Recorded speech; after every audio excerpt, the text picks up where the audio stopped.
cloche a sonné et nous avons tous simultanément fermé nos livres et commencé à nettoyer nos bureaux.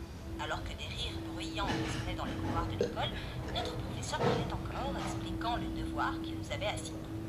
Personne n'écoutait, sauf Samantha, la gamine la plus intelligente de notre classe, également ma meilleure amie. Je souris de son enthousiasme et suivis la foule à l'extérieur vers nos casiers.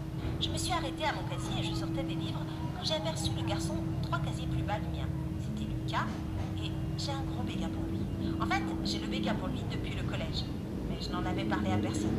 Il était célibataire à ce moment et toutes ses ex-copines étaient des pop-up girls. C'est donc pas son type. Là, tu regardes Lucas, Samantha est sortie de nulle part et m'a surprise. Non, j'ai bégayé, ne sachant pas quoi dire d'autre. Tu étais... Oh mon Dieu.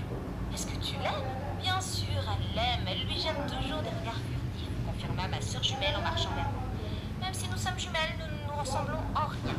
Elle et Samantha avaient une carrure athlétique et sont toutes les deux des pop-up girls.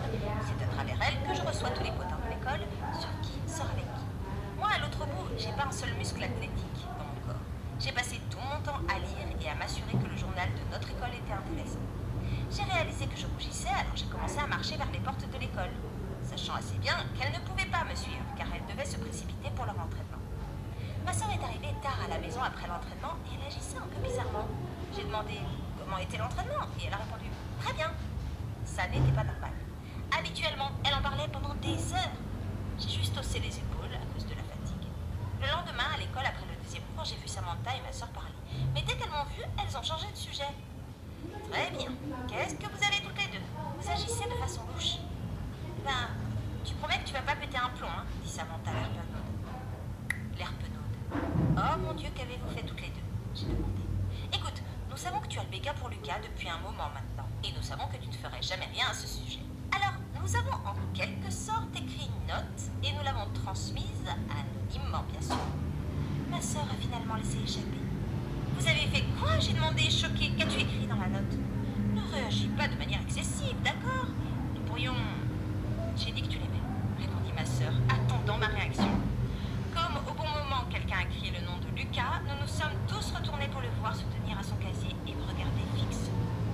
À ce moment-là, j'ai eu l'impression que mon cœur allait sauter de ma poitrine. Je voulais assassiner ma sœur et ma meilleure amie. J'étais juste en train de contempler toutes les façons dont je pourrais les tuer quand Lucas me sourit et se tourna vers son ami.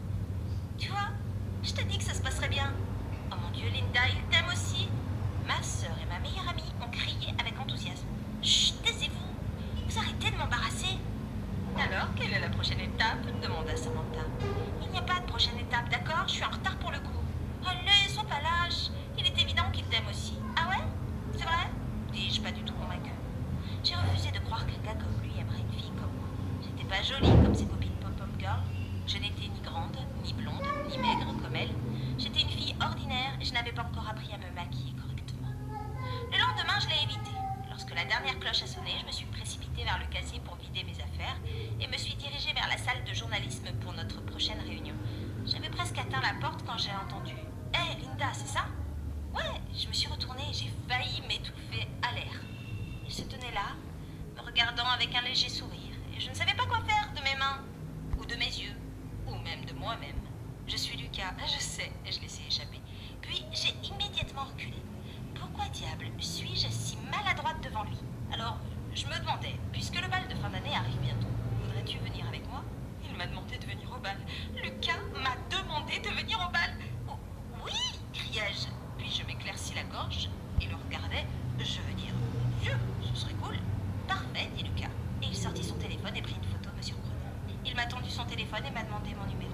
Je ne pouvais pas croire que cela se produisait. Jamais en 1 million d'années, je n'ai pensé que j'irais au bal avec Lucas. Le lendemain matin, Lucas m'a accueilli à mon casier. Voilà une jolie fleur pour une jolie fille. Il me sourit et partit pour son premier cours. Après le déjeuner, je l'ai entendu appeler mon nom. Allez, je vais t'accompagner à ton prochain cours.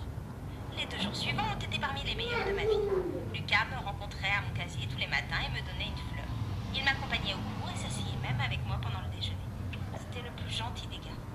Le jour où il a plu, je suis restée sans bus. J'attendais sur le parking quand Lucas a klaxonné sur sa voiture. « Allez Linda, je vais te ramener à la maison !» Nous avons fini par prendre un café ensemble avant qu'il ne me reconduise à la maison. Notre amitié grandissait chaque jour et plus nous nous rapprochions du bal, plus j'étais excitée à ce sujet. Cependant, peu importe à quel point il était sympa avec moi, je ne pouvais pas me débarrasser de ce doute tenace qu'il n'était pas vraiment intéressé par moi. J'étais pas son type. Ça pouvait être mes insécurités. Ma mère me dit toujours d'être fière de moi et de ne jamais sabler mes compétences et mes talents. Elle a toujours dit que j'étais belle. Mais encore une fois, elle était ma mère, elle n'était pas vraiment objective. Les jours qui ont précédé le bal étaient comme un tourbillon. Ma sœur, Samantha, est allée faire du shopping pour nos robes. Nous avons acheté des accessoires et avons prévu de nous préparer tout ensemble. C'était excitant et exaltant et j'avais tellement hâte d'y être. Même à l'école, tout ce à quoi tout le monde pensait, c'était le bal. Nous nous réunissons tous chez moi et nous nous préparons ensemble, annonça Samantha avec enthousiasme. D'accord, approuvé-je, tout aussi excitée. C'est Lucas, j'ai demandé quand j'ai vu Lucas rentrer dans la cafétéria avec la pom-pom girl en chef, qui était aussi son ex-petite amie, la reine des abeilles de notre école.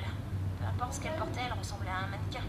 Lucas riait de quelque chose qu'elle disait, et elle aussi souriait, contente d'elle-même.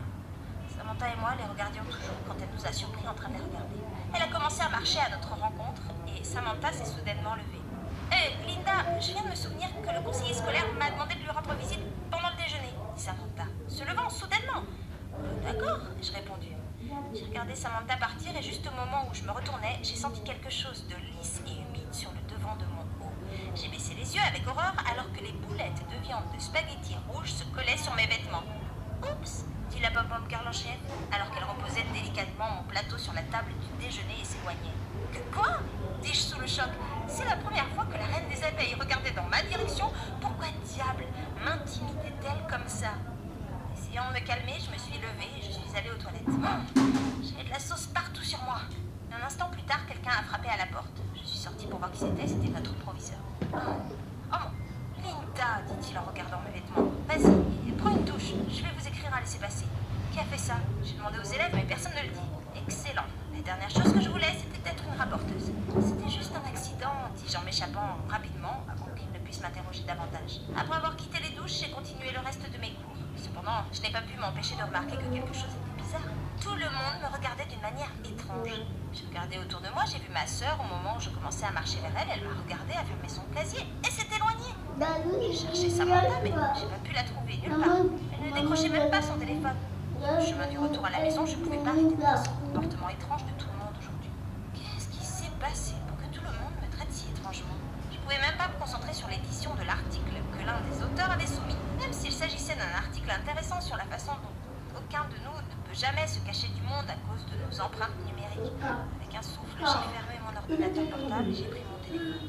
Quelle quantité d'empreintes numériques laisserais-je derrière moi? Me suis-je demandé à voix haute. Et j'ai cherché sur Google. J'ai tapé mon nom et cliqué sur les images.